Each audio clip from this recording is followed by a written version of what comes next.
தேவ சமூகத்திலே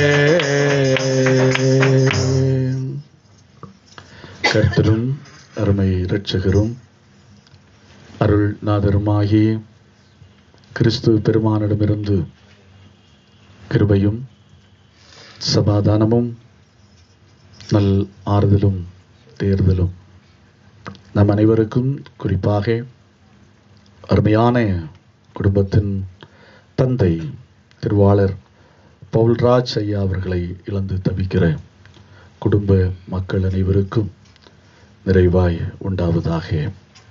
ஆமேன். சில நிமிடங்கள் சுருக்கமாய் சிந்திப்பதற்காக திரு வசனத்தின் ஒரு பகுதியை மாத்திரம் உங்களுக்கு முன்பாக நான் வைக்க ஆசிக்கின்றேன். அப்போஸ்தலனாகிய பேதுரு எழுதிய முதல் நிருபம் 5வது அதிகாரம் 8வது வசனத்தின் முதற் பகுதி. 1 பேதுரு 5வது அதிகாரம் 8வது வசனத்தின் முதற் பகுதியை நான் வாசிக்கிறேன். தெளிந்த புத்தியுள்ளவர்களாய் இருங்கள். தெளிந்த புத்தியுள்ளவர்களாய் இருங்கள். கண்களை மூடுவோம். ஆண்டவரை நோக்கி பார்த்து நாம் ஜெபிப்போம். கிருபை நிறைந்த எங்கள் நல்ல ஆண்டவரே, வாழ்வு அருளும் உம்முடைய வார்த்தைகளுக்காக ஸ்தோத்திரம். இதோ அன்பு தந்தையை கடந்த நாட்களிலே இழந்து தவிக்கிற குடும்ப பிள்ளைகளோடு இணைந்து சிந்திக்க இருக்கின்ற இந்த வார்த்தைகளை ஆண்டவர் எங்களுக்கு ஆசீர்வாதமாக்கி தாரும்.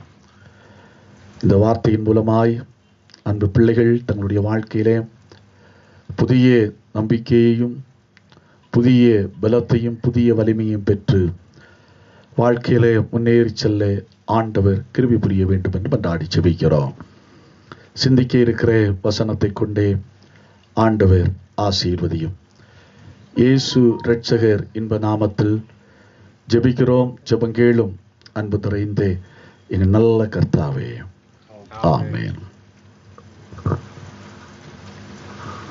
அன்பானவர்களே, ஒரு சிறுவன் மலை முகட்டிற்கு விளையாட சென்றான். தந்தையை அழைத்துக் கொண்டு மலை முகட்டிற்கு உற்சாகமாக மலையேற முற்பட்டான்.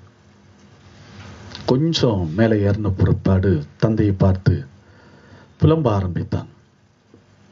என்ன டேடி, மேலே ஃபுல்லாக கரடு முரடாக இருக்கிறதே, இதை நான் எப்படி ஏறி மேலே செல்ல முடியும்? எப்படி இந்த மலைமுகட்டுக்கு மேலே சென்று நான் விளையாட முடியும்? அப்படி என்று புலம்பி தள்ளினான். உடனே தந்தை மகனை பார்த்து அருமையாக சொன்னார், மலை ஏறுவதற்கு பெரிதும் உதவி செய்வது இந்த கரடு முரடான கற்களே. உன் பாதங்கள் ஸ்லிப் ஆகாதபடிக்கு ஒரு கிரிப்பை கொடுப்பது எதுவென்று சொன்னால் இந்த கரடு முரடான கற்கள் தான். ஆகவே கற்களை பற்றி நீ பாராதே, மேலே ஏறிப்போ அப்படி என்று தகப்பன் மகனை சிறுவனை உற்சாகப்படுத்தினார். ஆம், கிறிஸ்து இயேசுவுக்குள் அன்பானவர்களே, வாழ்க்கை பயணமும் அப்படிப்பட்டதுதான். கரடு முரடானது, மேடு பள்ளம் நிறைந்தது. நாம் அதை எப்படிப்பட்ட சிந்தையோடு அதை எடுத்துக்கொண்டு அதை மேற்கொள்கிறோம் என்பதிலே தான் வாழ்க்கையினுடைய சிறப்பு இருக்கிறது. அந்த கரடு முரடான அனுபவத்திலே நாம் பயணிக்கின்ற போது நம்மோடு பயணிக்கிறவர்கள் கடைசி வரையிலும் வருவார்கள், சிலர் கடைசி வரையிலும் வருவார்கள், சிலர் இடைவெளியிலே என்ன செய்து விடுவார்கள், தவறி விடுவார்கள். அப்பேற்பட்ட சூழ்நிலையிலே நாம் வாழ்க்கை எப்பேற்பட்ட சிந்தையோடு நிலையோடு அதை சந்திக்கிறோம் என்பதிலே தான் நம்முடைய வாழ்க்கையினுடைய வெற்றியினுடைய ரகசியம் இருக்கிறது. எல்லா சூழ்நிலையிலும் நம்மை சார்ந்தவர்களை இழந்து தவிக்கின்ற நேரங்களில் எல்லாம் நாம் எப்படிப்பட்ட தெளிவோடு அந்த சூழ்நிலைகளை சந்திக்கிறோம் என்பதை சிந்தித்து பார்க்க வேண்டும். தெளிவு தேவை. ஆகையினாலே தான் அப்போஸ்தலனாகிய பேதுரு இயேசு கிறிஸ்துவின் நிமித்தமாக சிதறி கிடக்கிற மக்களுக்கு கொடுக்கின்ற ஏராளமான ஆலோசனைகளை கொடுக்கின்றார். அதிலே ஒன்றுதான் என்ன சொல்லுகிறார் என்று சொன்னால், தெளிந்த புத்தி உள்ளவர்களாய் இருங்கள். தெளிந்த புத்தி உள்ளவர்களாய் இருங்கள். ரெண்டு காரியத்திலே நமக்கு தெளிவு தேவை. ரெண்டு காரியத்திலே தெளிவு இருக்கும் என்று சொன்னால் நிச்சயமாகவே இந்த உலக பிரகாரமான ஓட்டம், நம்முடைய வாழ்வின் ஓட்டம் வெற்றிகரமாக இருக்கும் என்பதிலே எந்த விதமான சந்தேகமும் இல்லை. முதலாவது, எந்த நம்பிக்கையில் நான் பயணிக்கிறேன்,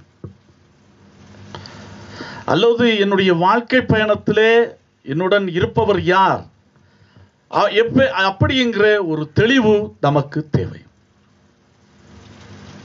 எந்த நம்பிக்கையோடு நான் வாழ்க்கையில நான் பயணித்துக் கொண்டிருக்கிறேன், எந்த நம்பிக்கையோடு, யார் பேரில் உள்ள நம்பிக்கையோடு இந்த கரடு முரடான அனுபவங்களையும் என்னுடைய வாழ்க்கையில நான் சந்திக்கிறேன், அப்படிங்கிற தெளிவு நமக்கு தேவை. தெளிவு நமக்கு தேவை.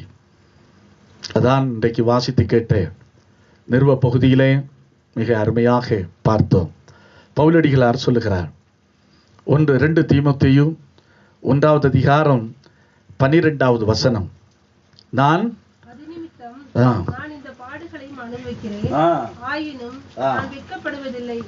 வெட்கப்படுவதில்லை, நான் விசுவாசித்திருக்கிறவர், நான் நம்பியிருக்கிறவர் இன்னார் என்று அறிவேன். வாழ்க்கையிலே இறைப்பணியின் பாதையிலே பவுலை போல துன்பங்களை சந்தித்தவர்கள் யாருமே இருக்க முடியாது. பலமுறை கல்லறியுண்டார், கப்பற்சேதத்தில் இருந்தார், திருடர்களால் வந்த மோசங்கள், ஆறுகளால் வந்த மோசங்கள், அப்படி என்று பல இன்னல்களை சந்தித்தார். அதை 2 கொரிந்தியர் 11வது அதிகாரத்திலே பவுலடிகளார் மிக அருமையாக பட்டியலிடுகிறார். ஒருமுறை கல்லறிந்து செத்து போனான் என்று பவுலை தூக்கி போட்டு விட்டு போனார்கள். அப்பேற்பட்ட சூழ்நிலைகளையும் பவுலடிகளார் சந்தித்தார். அதே பவுலடிகளார் தான் மிக அழுத்தம் திருத்தமாக சொல்லுகிறார், நான் வெட்கப்பட்டு போவதில்லை, ஏனென்று சொன்னால் நான் நம்பி இருக்கிறவர் இன்னார் என்று, நான் நம்பி இருக்கிறவர் இன்னார் என்று அறிவேன். அருமையான குடும்பத்தின் தந்தை அன்புக்குரிய பவுல்ராஜ் ஐயா அவர்கள் நம்மை விட்டு ஆண்டவருடைய சமூகத்திற்கு எடுத்துக்கொள்ளப்பட்டு இருக்கிறார்கள். தந்தையினுடைய இழப்பு குடும்பத்திலே ஒரு பெரிய வெற்றிடத்தை ஏற்படுத்தி இருக்கிறது என்பது மறக்க முடியாத உண்மை. தந்தை ஸ்தானத்தை இழப்பது என்பது ஈடுகட்ட முடியாத அது ஒரு இழப்பு. படுக்கையில இருந்தா கூட அவர் படுக்கையிலிருந்து சொல்லுகிற ஆலோசனை எப்படி இருக்கும், மிகவும் ஆசீர்வாதமானதாக, விலை உயர்ந்த ஆலோசனைகளாக இருக்கும். ஆனால் அவர்களுடைய இழப்பு என்பது நம்முடைய குடும்பத்துக்கு, பிள்ளைகளுக்கு, மருமக்களுக்கு, பேர பிள்ளைகளுக்கு, அது ஈடு, சகோதரர்களுக்கு, உடன்பிறப்புகளுக்கு ஈடு செய்ய முடியாத இழப்பு. ஆனால் அப்பேற்பட்ட இந்த இழப்பின் நடுவிலேயும் நம்முடைய நம்பிக்கை யார் பேரில் இருக்கிறது, எப்பேற்பட்ட நம்பிக்கையோடு அந்த நிலையிலிருந்து மீண்டு வர நாம் முற்படுகிறோம். பவுலடிகளார் சொல்லுகிறார், நான் விசுவாசித்திருக்கிறவர் இன்னார் என்று அறிவேன். ஆகையினால நான் என்ன செய்வதில்லை, வெட்கப்பட்டு போவதில்லை. அதே போல யோபுவை பாருங்க. யோபு ஒரு கட்டத்தில் ரொம்ப பக்திமான், நீதிமான், உத்தமன், இதெல்லாம் வேதம் அவரை குறித்து பட்டியலிடுகிறது.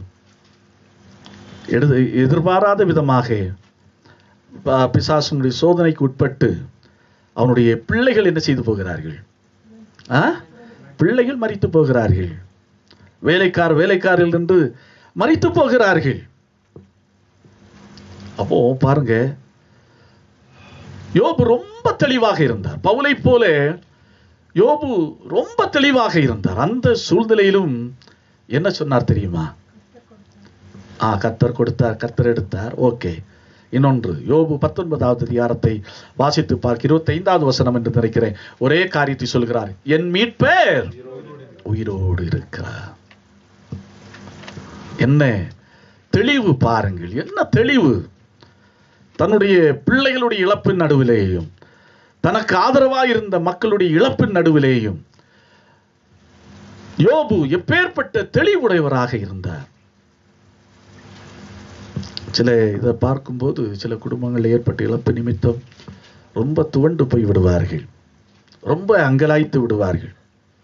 சில நேரத்தில் கடவுள் ஏன் எனக்கு இந்த சோதனையை தந்தார், ஏன் எங்களுக்கு மட்டும் இந்த இழப்பு, அப்படி என்றெல்லாம் பல கோணங்களிலே புலம்பி தள்ளுவார்கள்.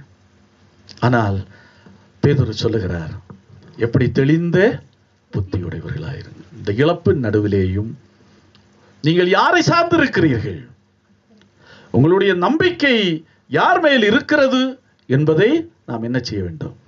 எண்ணி பார்க்க வேண்டும். உண்மையாகவே ஐயா அவர்கள், ஹென்றி ஐயா அவர்கள் 2 வாரத்துக்கு முன்னாகவே சொல்லிட்டாங்க, ரெண்டிட்டா அவங்க வீட்டில் ஜெபக்கூட்டம் வைக்கணும் ஐயா. சரி வச்சிருவோம் ஐயா, வச்சிருவோன்னா சொன்னேன். அப்போ எதிர்பாராத விதமாக இழப்பு ஏற்பட்டது. எனக்கு ஒரு தயக்கம்தான், எப்படி இந்த காரிய பிரேயர் எல்லாம் மீட்டிங் முடிப்பதற்கு முன்பாக எப்படி ஒரு ஜெபக்கூட்டத்தை வைப்பது அப்படின்ற தயக்கத்தோடு தான் நான் இருந்தேன். ஐயா அழுத்தி சொன்னார்கள். அப்போ திருப்பி அவங்களுக்கு கூப்பிட்டேன், மகளுக்கு கூப்பிட்டேன், எப்படி ஜெபக்கூட்டம் வைக்கலாமா, நார்மல் ஆகிட்டீங்களா அப்படின்னு கேட்டேன். ஆமாம், அதில் என்ன நார்மல் ஆகிட்டோங்க ஐயா, ஜெபக்கூட்டம் அப்படின்ட்டு. அதில் என்னங்க ஐயா, ஜெபக்கூட்டம் வைக்கிறதுல என்ன ஐயா தடை? ரொம்ப தெளிவோடு இருந்தார்கள். அதுதான், அந்த தெளிவை தான் கடவுள் நம்முடைய வாழ்க்கையில் இருப்பாங்க. ஆனால் இந்த யோபுவுக்கு இருந்த தெளிவு, இந்த பவுலுக்கு இருந்த தெளிவு யாருக்கு இல்லை? இயேசுனுடைய சீடர்களுக்கு இல்லவே இல்லை. அவருடன் கூட பயணித்த சீடர்களுக்கு அந்த தெளிவு இல்லை. ஒரு முறை இயேசுவோடு கூட படகிலே போகிறார். இயேசு கிறிஸ்து கப்பலின் பின்னணியத்தில் என்ன செய்கிறார்? படுத்து தூங்கி கொண்டிருக்கிறார். புயல் வருகிறது, கப்பல் கொந்தளிக்கிறது, கடலில் அமிழ்ந்து போக வேண்டுமோ என்ற நிலையிறது. உடன் இருக்கிறவர் யாரு? அற்புதங்களில் நாயகர் இயேசு இருக்கிறார். ஆனால் அதை கூட பொருட்படுத்தாமல் அவர்கள் அலறினார்கள். என்ன, எப்படி? மார்க் 4வது அதிகாரம் 38வது வசனம் சொல்லுகிறது, போதகரே நாங்கள் மடிந்து போகிறது உமக்கு கவலை இல்லையா? சீடர்கள் வாழ்க்கையில் எவ்வளவு அற்புதத்தை கண்ட பிற்பாடும் அவர்களுக்கு என்ன இல்லை? ஒரு தெளிவு வரவில்லை. இன்னும் அவர்கள் வாழ்க்கையிலே தெளிவடையவில்லை. யாரோடு இருக்கிறோம், யாரை சார்ந்திருக்கிறோம், யாரை நம்பி பயணிக்கிறோம் என்கிற தெளிவு அந்த சீடர்களுக்கு இல்லாமற் போயிட்டு, ஆகையினாலே தான் அங்கலாய்த்தார்கள். போதகரே நாங்கள் மடிந்து போகிறது உமக்கு கவலை இல்லையா? நாம் அங்கலாய்த்தா எப்படி? ஆண்டவரே எங்களை நீ பார்க்க மாட்டீரா? எங்கள் குடும்பத்திலேயா இவ்வளவு பெரிய இழப்பு அப்படி என்று அங்கலாய். தெளிவு இருக்க வேண்டும். ஆண்டவருடைய பிள்ளைகளுக்கு எப்போதும் ஒரு தெளிவு, நம்பிக்கையின் வாழ்க்கையில் ஒரு தெளிவு இருக்க வேண்டும். ஆகையினாலே தான் இயேசு கிறிஸ்து அவர்களை பார்த்து கேட்டார். 4வது அதிகாரம் 40வது வசனம் மார்க்கு, உங்களுக்கு ஏன் இப்படி பயப்பட்டீர்கள்? ஏன் உங்களுக்கு விசுவாசம் இல்லாமற் போயிற்று? ஏன் உங்களுக்கு விசுவாசம் இல்லாமற் போயிற்று என்று இயேசு அவர்களை பார்த்து கேட்கக்கூடிய அளவிற்கு சீடர்கள் தெளிவில்லாமல் இருந்தார்கள். ஆகவே நம்மை யோசித்து பார்ப்போம். குடும்பத்தின் ஐயா அவர்களை நாம் இழந்து தவிக்கிறோம். என்னுடைய நம்பிக்கை யார் பேரில் இருக்கிறது? எந்த நம்பிக்கையோடு இந்த வித்தியாசமான சூழலை, இழப்பின் சூழலை நாம் மேற்கொண்டு பயணிக்கிறோம்? எந்த நம்பிக்கையோடு நாம் பயணிக்கிறோம் என்பதை சிந்தித்து பார்க்க வேண்டும். ஆபிரகாமுடைய பாருங்க, விசுவாசத்தை பாருங்க. ஒரே மகன் கடவுள் கொடுத்தார், அவனை கொண்டு நீ பலியிடு அப்படி என்று சொன்னார். அவனும் போனான். ஓகே, அவன் அசரவே இல்லை, தெளிவாக இருந்தான். என்னை அழைத்த கடவுள், எனக்கு பிள்ளை செல்வத்தை தந்த கடவுள், நடப்பதெல்லாம் நன்மைக்கு எதுவாகத்தான் அனுமதிக்கிறார் என்பதை ஆபிரகாம் உணர்ந்து போனான். மகனை பலியிடுவதற்கு ஆயத்தம் பண்ணான், கத்திய ஓங்கினான். தேவதூதனை படபடத்து போய்விட்டார். ஆனால் ஆபிரகாம் என்ன செய்யல? படபடக்கவே இல்லை. ஏ ஆபிரகாமே, ஆபிரகாமே அப்படி என்று அழைத்து, என்ன சொல்லும் ஆண்டவரே அப்படின்னு சொன்னபோது, நீ உன் புத்திரன் மேல் என்ன செய்யாதே, கையை வைக்காதே. ஆபிரகாம் ரொம்ப தெளிவா இருந்தான். தேவதூதன் கூட பதபதைத்து போய்விட்டார். ஆனால் ஆபிரகாம் தெளிவா இருந்தான், நம்பிக்கையிலே தெளிவா இருந்தான். என்னை அழைத்தவர் யார்? என்னை தெரிந்தெடுத்தவர் யார்? என்னை ஆசீர்வதித்து இருக்கிறவர் யார்? எனக்கு இந்த பிள்ளை செல்வத்தை தந்திருக்கிறவர் யார் என்பது ஆபிரகாமுக்கு தெளிவாக தெரிந்திருந்தது. அந்த விஷயத்தில் அவன் தெளிவாக இருந்தான். ஆகவே பேதுரு சொல்கிறார், தெளிந்த புத்தியுள்ளவர்களாயிருங்கள். அப்போ முதலாவது நாம் யாரை நம்பி இருக்கிறோம், யாரோடு பயணிக்கிறோம் என்பதிலே நமக்கு தெளிவு வேண்டும். இரண்டாவது காரியம், எதை நோக்கி நாம் பயணிக்கின்றோம்? எதை நோக்கி நாம் பயணிக்கின்றோம்? அருமையான தந்தை திருவாளர் பவுல்ராஜ் ஐயா அவர்கள் ஓட்டத்தை முடித்து கடந்து சென்று விட்டார்கள். நாம் பூமியிலே ஓடிக்கொண்டிருக்கிறோம், வாழ்க்கை பயணத்தை தொடர்ந்து கொண்டிருக்கிறோம்.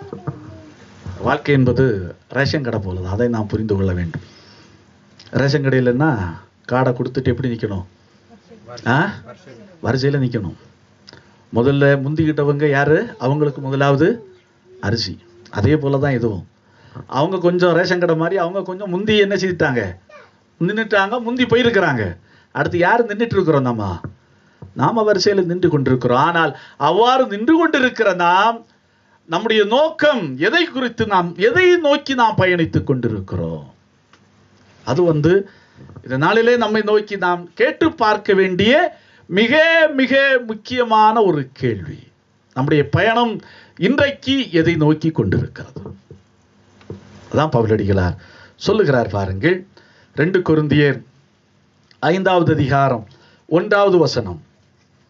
பூமிக்குரிய கூடாரமாகிய நம்முடைய வீடு அழிந்து போனாலும் தேவனால் கட்டப்படாத கைவேலை அல்லாத நித்திய வீடு பரலோகத்தில் உண்டென்று அறிந்திருக்கிறோம்.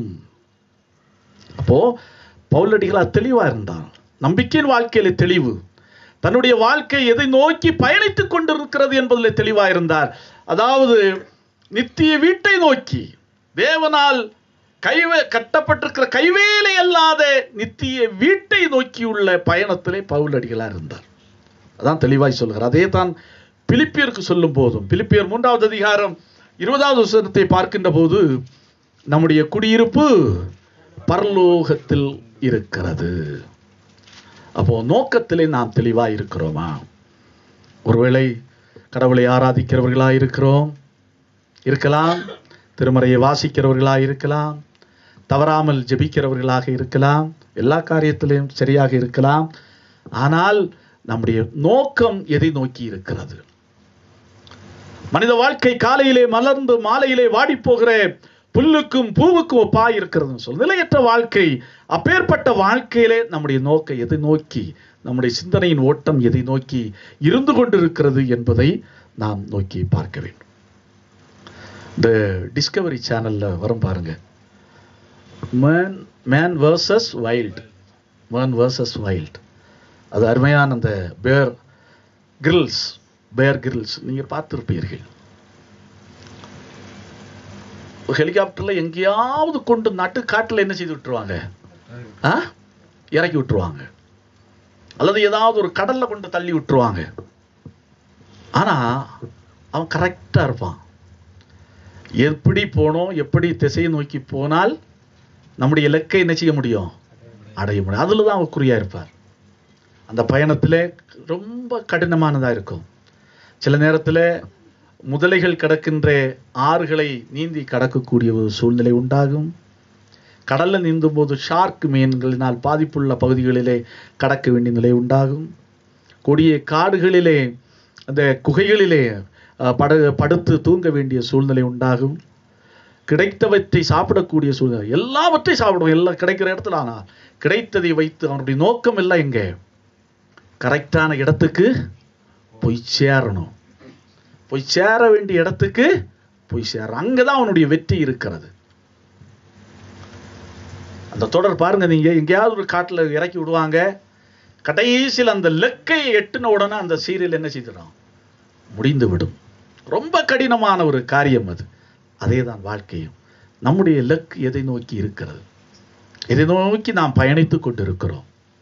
முதலை போன்ற பிரச்சனைகளும் சோதனைகளும் நம்மை விழுங்க காத்து கொண்டிருக்கும். அதை நாம் கடந்து போக வேண்டும்.